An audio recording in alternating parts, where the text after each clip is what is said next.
Morning. Good morning, everyone, or good evening, as the case may be. And good to see you all here today.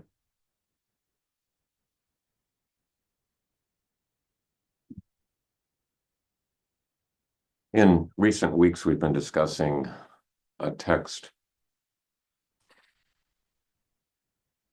called the Tenzo Kyokan of Dogen, the 13th century Zen teacher, describing his guidelines for the temple cook, how the temple cook should conduct him or herself.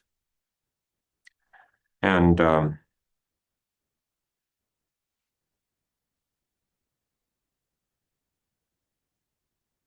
preceding section, we've been sort of describing the day in the life of a cook, how the cook moves through the day, taking care of various tasks, and the manner in which he or she takes care of them. And then the next section we'll discuss today is there are a couple paragraphs sort of along those lines, but then it goes into two stories about two monastery cooks in China that deeply affected Dogen. We'll discuss the first of those stories today. I think Dogen recognized that stories have a quality that lists of virtues just don't have. Using descriptors such as the 6 paramitas, which we studied in Shantideva's book, is more or less a description or quality of the various virtues that a bodhisattva, someone following the Buddha's way, should possess. And lists of virtues are just, sort of hard to keep in mind. They just don't have the warmth of a good story. So that I can rarely remember all 6 paramitas, even though there are only 6 of them, without referring to a list. They just don't stick in the mind. But a good story sticks in the heart.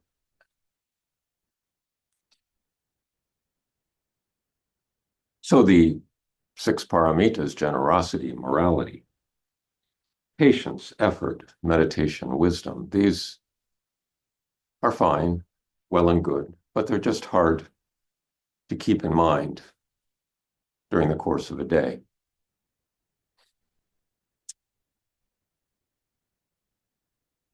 So Dogen includes these stories to help us keep his recommendations in mind. But before he gets into that, there's a little section on what to do if a donor brings a gift to the monastery and the tenzo, the cook, happens to receive it. What do you do with that? And what Dogen recommends is that the tenzo then consult with the other officers and decide upon the disposition of the gift, whether it's a monetary gift or a gift in kind of food or whatever, clothing, whatever.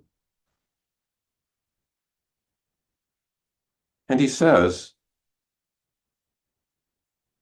in recommending consulting with the other officers, do not infringe on the authority of other officers or make decisions outside the boundary of your responsibility. Do not infringe on the authority of other officers or make decisions outside the boundary of your authority. In other words, stay in your lane. What a concept. Um, and I think this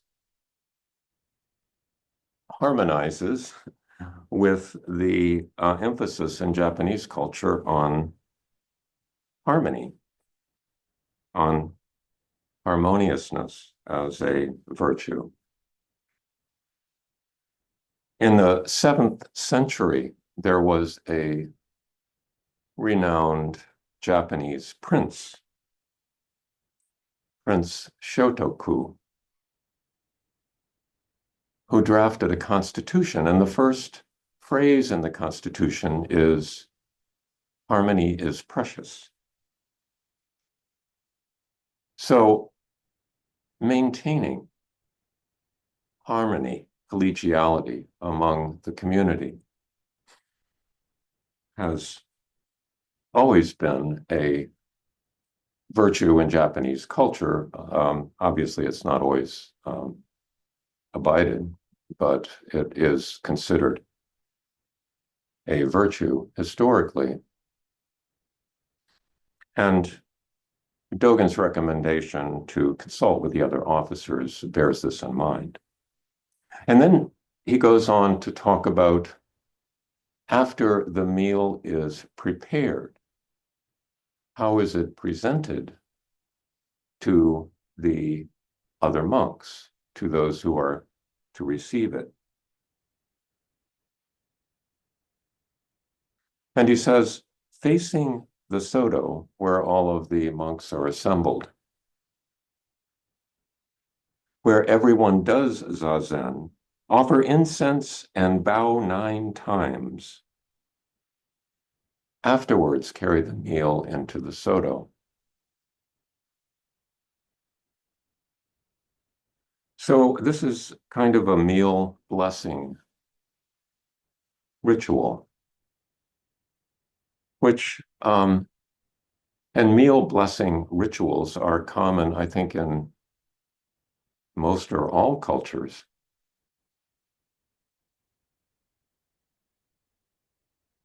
Some of that has fallen away in Western culture.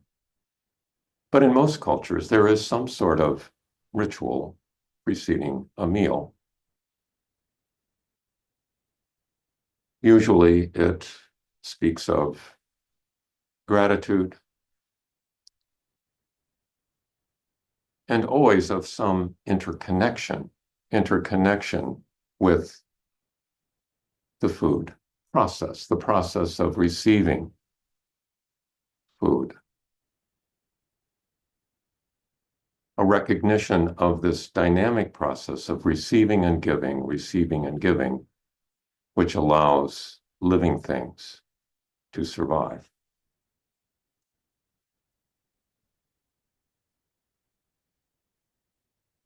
And apparently, this ritual of a blessing before meal was not something that was common even in the monasteries in Japan at the time of Dogen, and he was renouncing this lack of appreciation for such a practice. He says, here people think nothing of eating like animals with no concern for the way they eat. What a pathetic state, he says. So even if this ritual is nothing more than just a moment of silence with 3 deep breaths, it allows one to center oneself and at least remember where our food comes from, how dependent we are upon it, and those who provide it.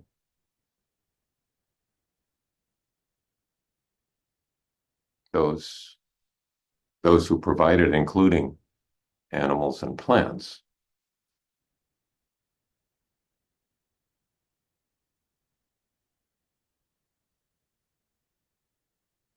There is a meal blessing at Upaya in Santa Fe that is short and sweet and to the point, I think, that goes something like this. This meal comes to us through the labors of beings past and present. Through it, our body-mind is nourished and our practice sustained. Gratefully, we accept these gifts.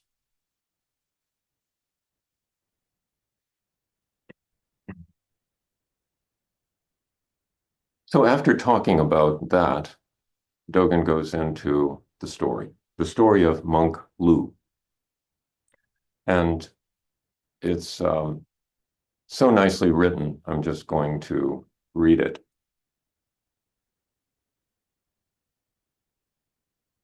When I was at Mount Tiantong, a monk called Lu was serving in as tenzo.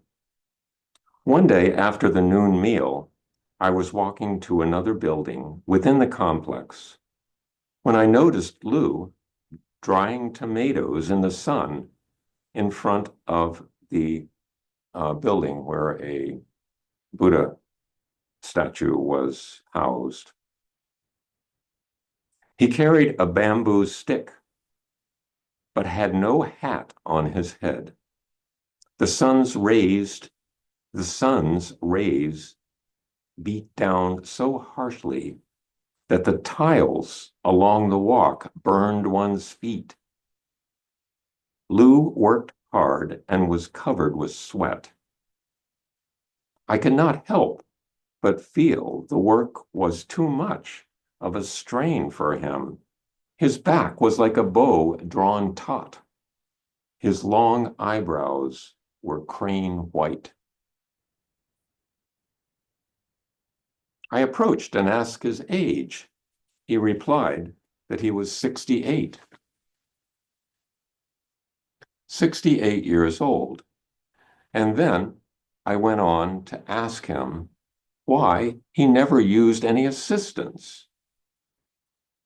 He answered, "Other people are not me. Other people are not me." "You are right," I said. "I can see that your work is the activity of the Buddha Dharma. But why are you working so hard in this scorching sun?" He replied, "If I do not do it now, when else can I do it?" There was nothing else for me to say. As I walked along that passageway, I began to sense instantly the true significance of the role of the tenzo.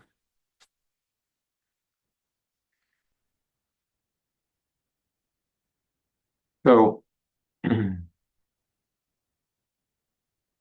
so there's this man of what was considered advanced age at that time. People typically didn't live until 68 years of age. Dogen himself died at 53, and many died much younger.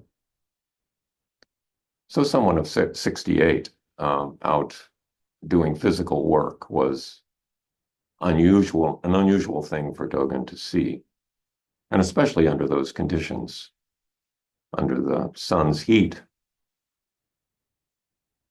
And what struck Dogen about the scene most pointedly was the man's age, because he asked about, "How old are you?" So he had a preconception about what was appropriate at certain ages. And this preconception probably derived from practices in Japan that he was familiar with, where the younger monks would do the hard physical labor, whereas those with more seniority would reside in the temple, studying scriptures and meditating, or other activities that they may choose. So there was a hierarchy based on essentially age and seniority, that the hard physical labor was done by the young, and the more intellectual, sedentary activity was the realm of the elders. So this was shocking for Dogen to see this older man out in the sun drying tomatoes, or drying rather mushrooms.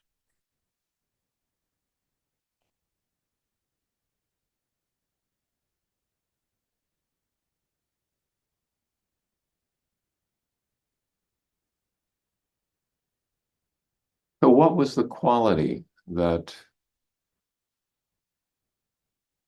the qualities that were displayed by Monk Lu's activity that had such a profound effect on Dogen that years later he would record this as part of his guidance for temple officers? Well, one would assume that it was the man's dedication, wholeheartedness. Wholeheartedness is a word that comes up again and again in Dogen's writing. His commitment, his energy and diligence.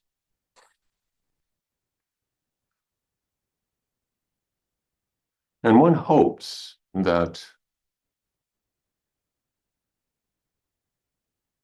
Monk Lu was not just doing this because he was unable to delegate, that he was a control freak, that he just couldn't stand having other people do things because they wouldn't do them quite the way he thought they should be done. But Dogen found this practice of older monks in China participating in all the various tasks that they could around the monastery as quite common. So this was an example of that practice, of that anti-hierarchical practice of sharing all the tasks.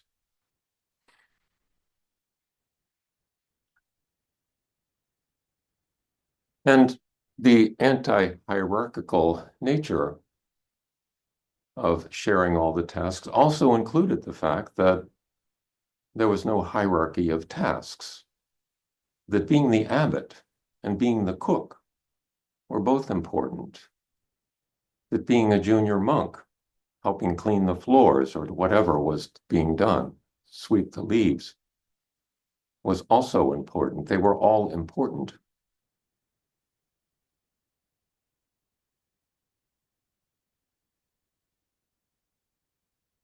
So we, in our culture, have a different view of things, usually, that some tasks are menial and some tasks are more elevated. That being a college professor or some other kind of professional is more elevated than being a trash collector. And that there is this hierarchy of tasks. But if you notice things carefully, all of these tasks are essential tasks. They all require effort and dedication in order to do them properly. They all require a certain level of skill to do them properly. If you've ever been to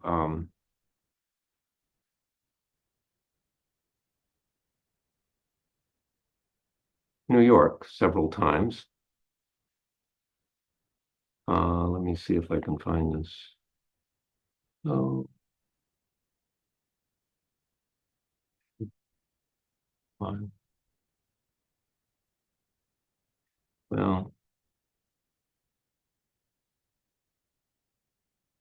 Oh, there we go. You may have seen a scene such as this, because periodically, due to one thing or another, either a trash collector strike, union strike, or a shortage of funds, or some sort of weather or mishap of some sort, trash will start piling up on the sidewalks. This is taken from the Upper East Side, which is one of the tonier parts of Manhattan.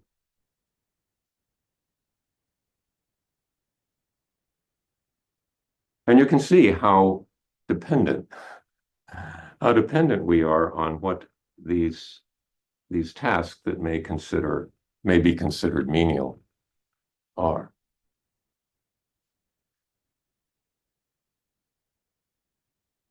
So Dogen, in this part of the instructions to the cook, is struck by several things. One, by the effort to maintain harmony among the various actors in the monastery, by consulting with others who might be affected by one decision or another,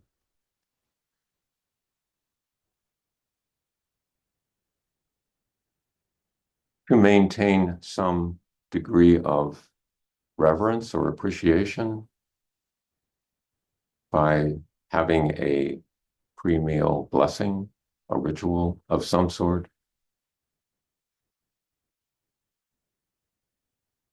And by an appreciation for all the tasks that are necessary to maintain the society there.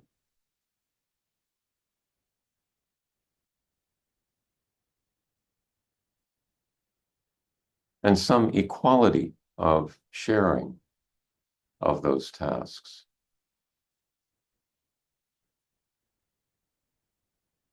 So that concludes some comments about the story of monk Lu. And there's another story of another monk that we'll get to next week.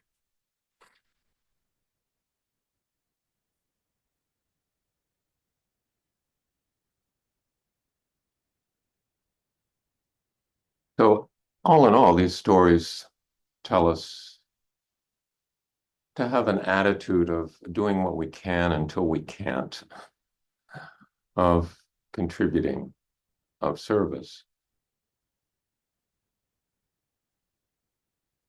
of harmonizing.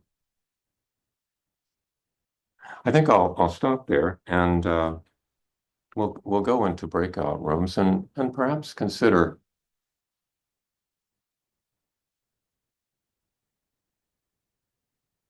how your response to this story and how it may be applied more generally.